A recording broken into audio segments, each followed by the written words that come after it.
So you clicked on this video because you're looking for probate leads or you're thinking about getting into the probate niche. And it's a great decision because it's very underserved. There are a lot of wholesalers, investors, real estate agents out there chasing the same type of leads. They're all chasing foreclosure and pre-foreclosure and absentee and tax delinquent and vacant and on and on and on. But not that many people in this probate niche because people think it's too hard. They think that they have to go down to the courthouse and they have to pull the probate records and they have to determine if the person in probate owned real estate. And then they have to try to find the executor or the heirs and all those things. And so people just say, I'm just going to take the easy route. I'm going to go get a list of absentee owners and market to that. So the secret is you don't have to do all that stuff anymore. There are a few companies out there that compile that data, and not just probate, not just from the courthouse, and not just a probate lead. When somebody passes away, there's actually some other things besides probate that happen. Sometimes they own that property with somebody else, and it just transfers to that other person. Sometimes it's in a trust. Sometimes they have a will.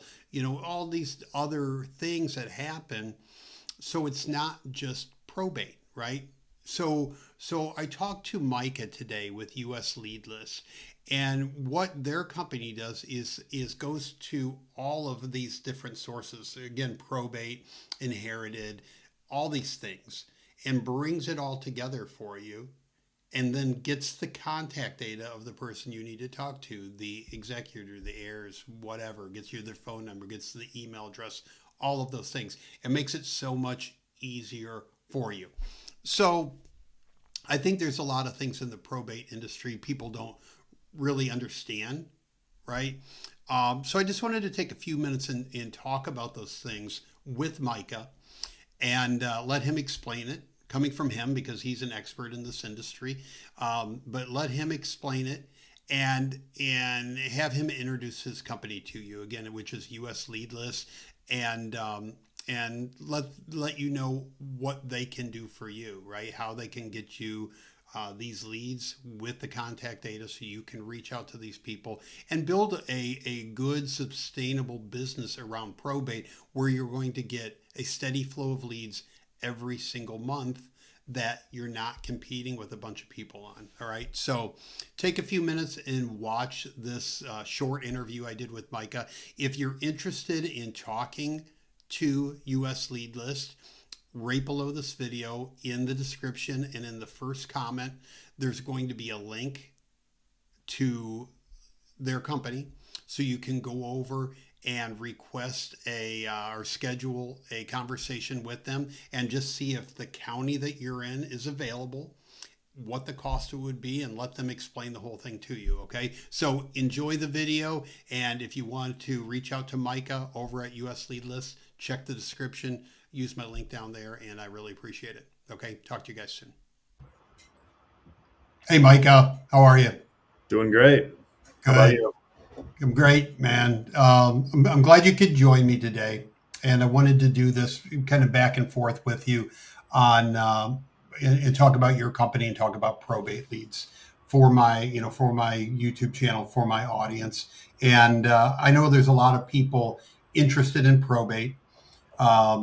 In my opinion, it's a great niche. It's probably one of the best niches out there to get into if you're really serious about the business. A lot of wholesalers and investors, they come into real estate kind of like looking at it more like a hustle. But I think like a probate niche is something where you're really getting serious and you really want to just pick an area where you can be the expert. And I think probate is that area, right? And I assume you would agree with that.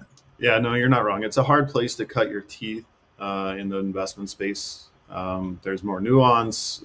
There's usually more logistics. But what I see in my own business and the people who I help is like, it's just the most profitable deals that come across. This is where I do deals in other ways as well, but all my top deals that close within a year are probate. For probate, yeah.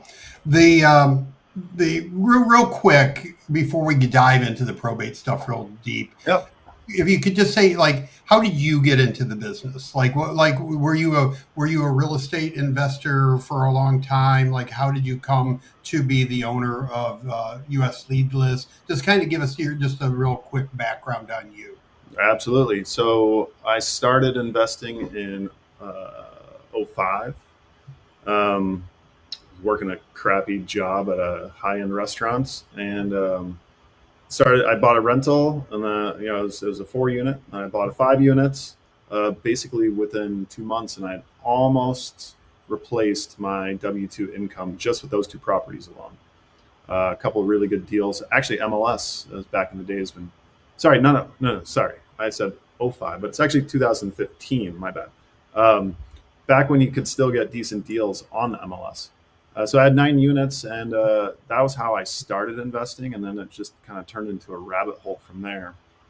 I would do, maybe a flip or two a year. I would wholesale or wholetail, and I did that for about 5 years, and I was left the restaurant industry, working in construction. I hurt my back, and I had to make a change. I was literally horizontal for like 6 months. And that was right in the middle of COVID. So I was in bed, couldn't leave. Everyone's in lockdown, and I decided like I need to change. I decided I wanted to buy a business, and so I vetted over 100 companies when I was bedridden, and I landed on U.S. Lead List for the obvious overlap. I love real estate. I was already in it. I knew about it, and it was a way to kind of transition, grow, help other people grow, but also, have a business that, I got to work in that was around things that I liked, enjoyed, and, kind of the rest is history. Yeah. It makes it good when you enjoy it, right? Like, too many people and things. And I think that it attracts a lot of people to real estate because they're in things that they don't like, right? And was one of the things that attracted me to wholesaling. Actually, I was rehabbing for investors, and I had crews working for me, and I had like all this stuff going on, and it was such a grind, and there was so much.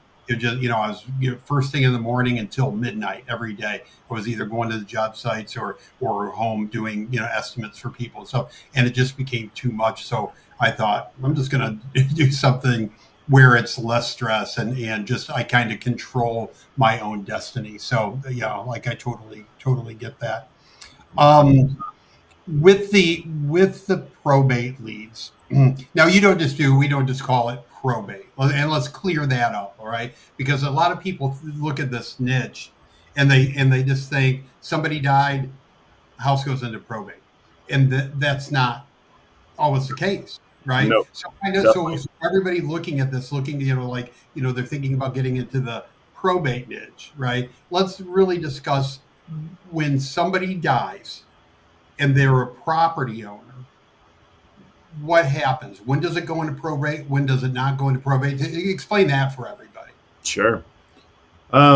So yeah, I mean, there's obviously a lot of caveats, and it's different in each state. It kind of depends, but in general, if someone dies and they own real estate, there's four kind of main groups that a property goes down, right? So the first is pre-probate, probate, right? They are the last. There's no one who's going to take over that property. There's no joint tenancy happening there, no spouse or anything or co-owners, and that estate of all that person's collective assets. They could be stocks, they could be real estate, all those things go through a formalized legal process of them dispersing those things to the rightful owners. And that gets complex, right? Maybe there's no will, or maybe there's a family feud, all those things. Anyway, that's when probate takes place, and a property is attached to kind of the probate proceedings. But there's a few scenarios where probate doesn't happen, right? So the first one, and I kind of mentioned it already, is joint tenancy. So if there are two people on title, and this isn't true in every state, but most states, a marital property state, this is the case. If a spouse is on title with, their significant other, then all they need to do is produce a death certificate, and they remove that person from the deed, and they can, it's theirs. It's 100% theirs. They can sell it and transact from there. So that would bypass probate. The two other main scenarios is if the property is in a trust. So that's why people use trusts. They don't want to pay all those, state taxes when they pass away. So they plan ahead. They put it in a trust, and it bypasses probate there as well. And then the last scenario is interfamily transfers before the death. So, they do a quick claim deed or something to a family member. They pay them. A lot of times it's actually just the minimal amount. So like $100 for a property, it goes to their son, who, then owns the property themselves. And that also bypasses probate. And so, there's a few different channels, and they're not all the same. And, as far as data goes, that's, what we're really good at, and what I believe, better than anyone else in the industry, is aligning when someone passes away and if they own real estate. Mm-hmm. So for me, like that's the event that drives the motivation for sale. And so you'll look in the courthouse, and there's, probates, but they won't have any property attached to them. Right. Yeah. And a lot of times, if that's the case, the scenario is that they're actually, closing that person's estate, but they have a spouse, and the spouse, just inherited the property. They took over that person's half. And so that's quite common, actually. So it's definitely a rabbit hole, and there's a lot of nuance there, and it's different in every single state. So you kind of have to know and understand the process in your local region. But that's high level view of. Yeah. So I guess, in the real estate world, the what's in years past, what has been taught is go to your local courthouse, get probate records, mm-hmm. Try to, find the executor, try to track them down, try to, however, but you're getting this list, and then you've got to figure out what to do with it. You have to figure out if they even own property, real estate, and jump through all these hoops. And you make that process, you eliminate that, right? Absolutely. Yep. When not only do we eliminate it, but all of those scenarios that I just explained that don't go to probate, we include those as well. So if there's a spouse, we include that. If it's in a trust, we include that. If there's an interfamily transfer before the death, we include all those things, aggregate it, skip trace them, and give that to you on a monthly subscription. So it's kind of the easy button. Certainly there's a way to do it. You can make money going to the courthouse, grabbing those records. You can do that, but it takes time, effort. Yeah. And, ultimately the reason why we have a business is it's convenience, right? So are you willing to pay for convenience? Yeah, that's time consuming, very time consuming, right? If you want to be if you want to, you can spend your time doing that, or you can spend your time making money, or doing the things that will get you closer to money. And if you can at all, and I always tell people, if you can't afford something, do it roll up your sleeves and do it that way. Absolutely. But if you've got a little bit of money and you can afford to pay somebody like you to get the leads and aggregate it and sort through it and find out who really owns property and get you the contact information and all that, by all means, go that route, because then you spend more of your time talking to people that are potentially going to want to sell, negotiating and doing all that, right? So there's two ways, right? The time intensive way, or the way you pay a little bit of money, but you get it all done for you, right? 100%. Yeah, it comes back to, how do you leverage, the most scarce resource there is, time. And so if you have money, don't waste your time on low level tasks. Exactly.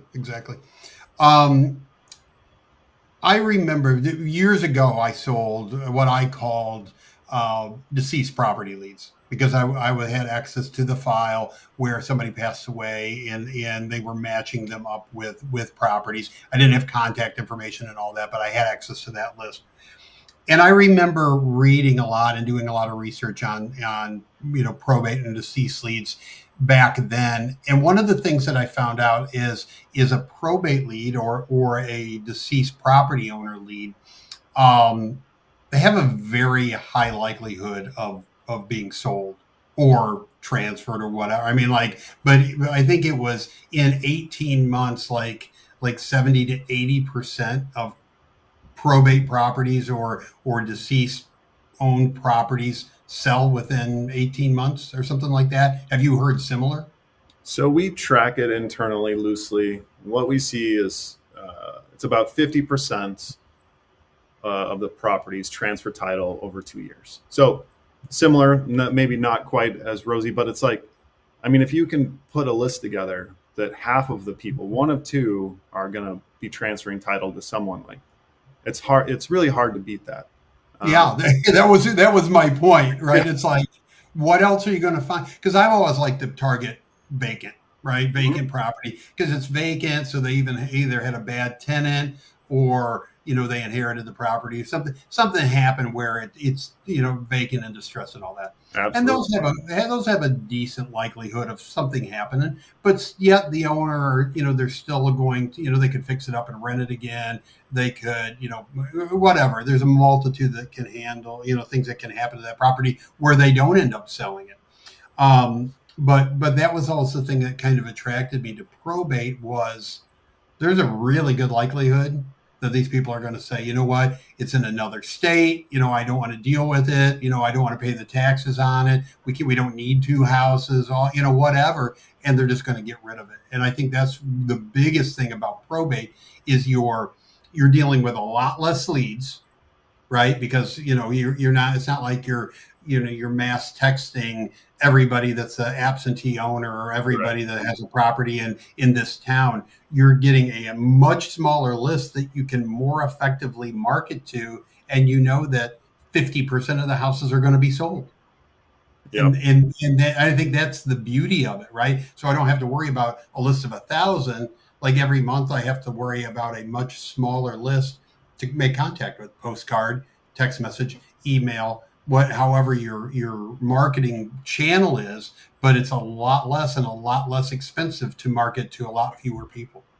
That's exactly right. And I, they're not getting blasted by all of the other people who are hitting those absentee owners that you send them a text and they've got that same text 20 times earlier that month. It's like, okay, like Yeah, you're approaching a different audience that really needs your help.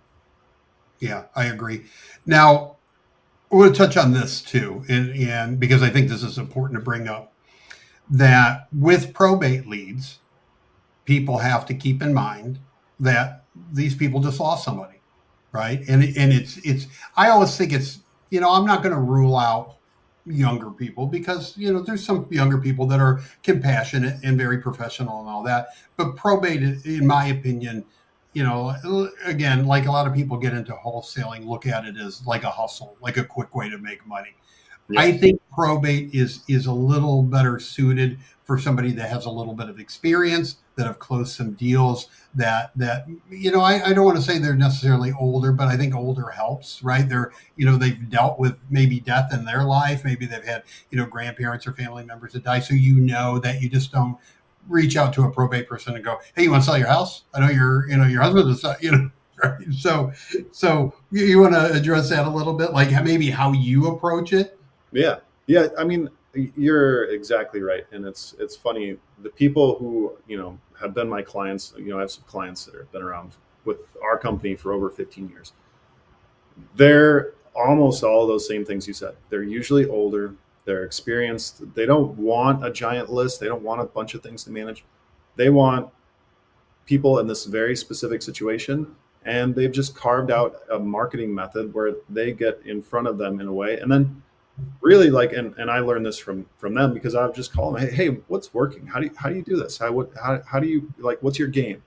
And the key for probate, or an inheritance as we call it, is um, it's really just active listening. You're getting these people to know, like, and trust you by asking open-ended questions and responding with empathy for the most part. I bought properties where I knew the spouse passed away, didn't mention it once. It was a seller finance deal. I worked with this guy for a year and a half and he never once mentioned it. But for the most part, within the first, 5 sentences, someone passed away and they want to tell me about that. And if you come crashing in with, I'm going to buy your house and here's my 50 cents on the dollar offer, you're going to break it before you have a chance to buy it. And and all of us, knowingly or unknowingly, do this as well when we're trying to shop for a service or something that we want. You go to your friends first. You go to people who you trust. You work with people who you like. And so, when I'm coaching my clients who've never done this before, it's like the first ingredient, the key to initial success is just get them to like you. And the best way that I've found to do that is by, just actively listening, asking open-ended questions, something that they can't say no or yes to, describe to me what's going on. Why do you want to sell? And then they have to tell me a story. And then throughout that story, there's something else that I'm going to ask another open-ended question about. And if you do that long enough and you listen, you're not playing on social media at the same time. You're actually listening, taking this person in, and they're not going to be able to help themselves but like you. And so if you can do that, that is the first really, really big thing that you have to be able to exercise and be good at. Then, you can start transacting. But people who are just starting, and this is true, it doesn't matter what probate or anything. Like, people like doing business with who they like. So show up in a way where people can like you and you're going to do more business. So it's not just true of this, but in general, if you don't have that skill, I would say that's one of your largest ingredients that you have to successfully transact. I tell people all the time, real estate is a people business, right? People have to like you. You're making connections and you're building those relationships. But I think it's especially true in inherited leads, right? It's they have to feel comfortable with you. So it's not being pushy. It's being there. It's being of a service. It's listening. It's doing all those things. And if you do that and you hold yourself out there as the professional in that business and can help them. I mean, even maybe to the point of knowing, having good contacts at like an estate sale company and in different services that you can recommend to them, right? Because they're going through a lot and it's something that people don't go through often, right? So when somebody dies, my dad dies, I'm not used to arranging funerals and calling, estate sale companies and all this stuff. So the more you can just be there and help people, I think that the more that it builds that relationship. One other interesting distinction, and this isn't always the case, but, for the most part, the biggest hangups in these deals are oftentimes logistics. Logistics and emotions are the two biggest things. Most of the time it's not money. There absolutely are deals where I'm fighting with siblings, hey guys, my bottom line is this, and they think they should get the Zillow price. But if they know, like, and trust you, and you're like, hey, this deal makes sense to me at this price. I know that's $10,000 less than what you were hoping for. I really feel like I'm the best one to serve you here. I'm gonna do this right for you. Can you come down? For them to come down $10,000 on a property that they inherited, they have no financial investment. That's way easier than if they're looking at a mortgage. They've got, they're going to try and move somewhere else. They've got, ongoing expenses. It's just a whole different picture of what that financial piece is like. And so again, if you can unlock and solve all those problems that they have, and they'll tell you exactly what they are, right? If you do a good job active listening, they're literally going to tell you every single problem and hurdle that they have and making them an offer, solving all those problems, and you win. Once you break through with a client like that and you get that trust, sometimes it's surprising what they do tell you. I mean, it's a floodgate, similar story. I just bought off of Facebook Marketplace. I bought a little Jeep Liberty because I owned one years ago, right? And I saw it on there. I'm like, hey, this is a good deal. So I picked it up, and it was this lady, and it was her husband's truck, and he died last, I think it was October or November. All right, so we're going on 5-6 months or whatever, and even buying that from her, she was very emotional. And, when we went for the test drive, during the test drive, and then when we got back, a couple times where she cried, but just opening up to me and all that. So it's very similar. Like once, people feel good about you and comfortable with you, they'll just, they'll let those emotions go. So I think this is business. You have to be ready for that because it's For going sure. to happen. Right. Yeah, absolutely. And to the flip side, people get angry, right? It's like they Angry. literally they lost something that's irreplaceable. You can't you can't pull a human back, and so they're frustrated. That's the best way that a lot of people know how to express the pain that they feel. Yeah. Um, and you kind of brought up something that is very true that I see as well. People will hold on to things like these. The time frame that I work these leads, it's really long because people will hold on to something because they have emotional attachment to it and they don't want to move on yet. And so like my deal flow, like all I've sent my initial letter to this person 2 years ago, and then finally they reach back out to me like, yeah, I've gotten a bunch of letters from you. I'm ready to move on now, and I've Yeah. seen you over and over in my mailbox. I'm calling you. Yeah. So that time horizon, it's much longer. It's not like foreclosure where there's a an end date, like, or it's going to someone else. Like these people, like they're just again sorting through their emotions and logistics, and you Yeah. never really know when they're going to flip that switch and be like, okay, it's time to sell. It's about building that pipeline because some people will act fast and then other people, Absolutely. they don't. I think the first probate deal that I did, I was driving for dollars and it was vacant. I put a note on the door, right? Just, and that's what I would do. I just go around, tape notes to doors. And Mike, it was I think a year later when this lady called me. She said, I got the note that you left on my door, and she told me where. And I'm like, I haven't been there in a long time. Right? It was like a year ago. And she had the property already a year when I put the note on the thing. It was her friend. She was the executor. The person that passed away had a daughter that they were selling it for, but her plan was to fix it up and put it on the market, do all these things, and it just took a long time. Um, but when I used to sell the deceased property leads, I would tell people because they would always say, "How fresh are these?" And which was always funny to me. But I'd say that they're very new, but you don't think that all of them are going to be ready to do something as soon as you reach out to them because they're processing their emotions. They maybe have like they empty the house. They're squabbling with siblings. They're on what they're going to do with the property. So there's a whole host of things. So usually, in my experience, like first 30 days after somebody passes, probably ain't that hot.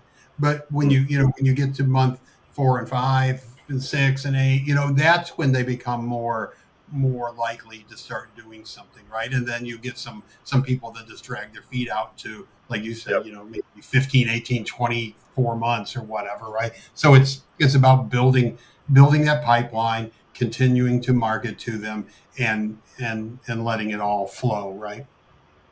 That's exactly right. You hit all. It's like you're like an expert. You don't even need me. Yeah, right. If so, okay, so if somebody's watching this and they think, okay, this sounds good to me. I can be compassionate. I want to not just a hustle, but I want to pick a niche and really build a business in it. And they want to work with you. What's the process of doing that? Like when they reach out to you, how's that go? Yeah, normally, what our preferred method is just booking a meeting. So sometimes it's with me, other times it's with my salesperson, Hava.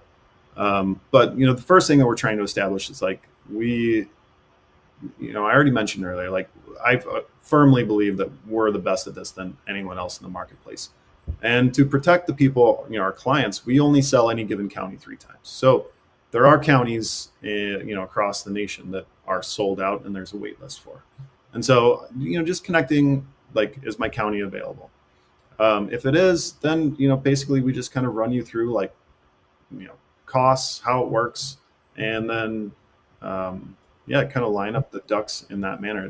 It's not a complex onboarding process, but We like to vet and just make sure that people are going to succeed with this. We don't, we want people, our ideal client is happy when we charge their card on the 5th of every month. They're like, yes, more data, more opportunities to make money. And so mostly it's just to figure out, like, are they a good fit? Yeah. And I think that's a good way to do it. You don't want to oversaturate it, right? You only want so many people per area, you do it per county, right? Yep. Per Yep. county. And for people watching that don't know this business as well, you can't really. It would be too hard to narrow this down to like just a zip code or like a small city or something like that, because you only have so many people that die in a particular area, right? Absolutely. So you need to spread out your and do it by county, so you have enough lead flow to make it worthwhile for you, right? Yep, that's exactly right. All right. So, Micah, again, I thank you for coming on. I don't want to keep you too long, but thanks for coming on. I'm going to get this video out. I'm going to get it on my YouTube channel, get it out to my list. And, for anybody that's interested, I've known Micah for a while. He's a stand-up guy. He's a knowledgeable guy. I wouldn't be doing this, this call with him if I didn't believe in what he was doing. So if you're interested, I invite you to, I'll put a link under this video where you can reach out to Micah, schedule an appointment, and just talk to him and see if it's a good fit for you. Sweet. Thanks so much for having me. Always a pleasure seeing you. Appreciate it, Mike. I'll talk to you soon. Okay. Sounds great. All right. Thanks.